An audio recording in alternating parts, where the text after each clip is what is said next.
twisted, true story.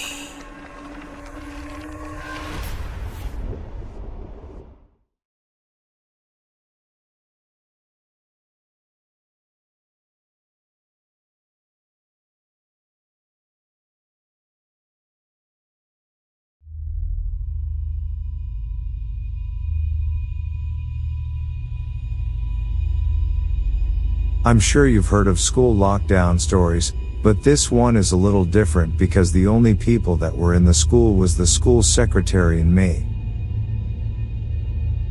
It was around 5 p.m., and I had realized that I had left my phone at school. So I'd turned back around to go get it. As I entered the classroom and found my phone, I heard a gunshot, then I heard the school secretary scream. I felt sick to my stomach, and thought I was about to die. Then I immediately heard footsteps running down the hallway toward my classroom.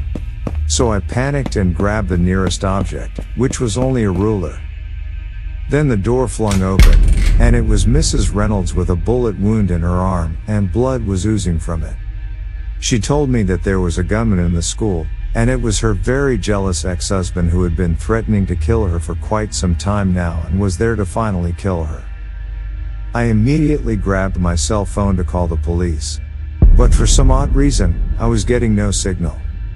Mrs. Reynolds had left her phone back in the office, so we both prayed for a miracle as we heard heavy footsteps approaching the classroom.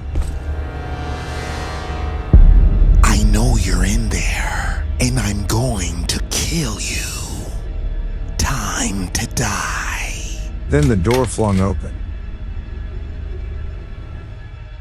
He started yelling and making threats as he walked toward us.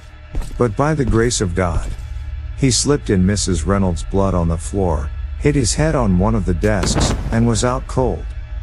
We called the police, and the man was arrested for attempted murder. To this day, I can't seem to get that horrific day out of my mind.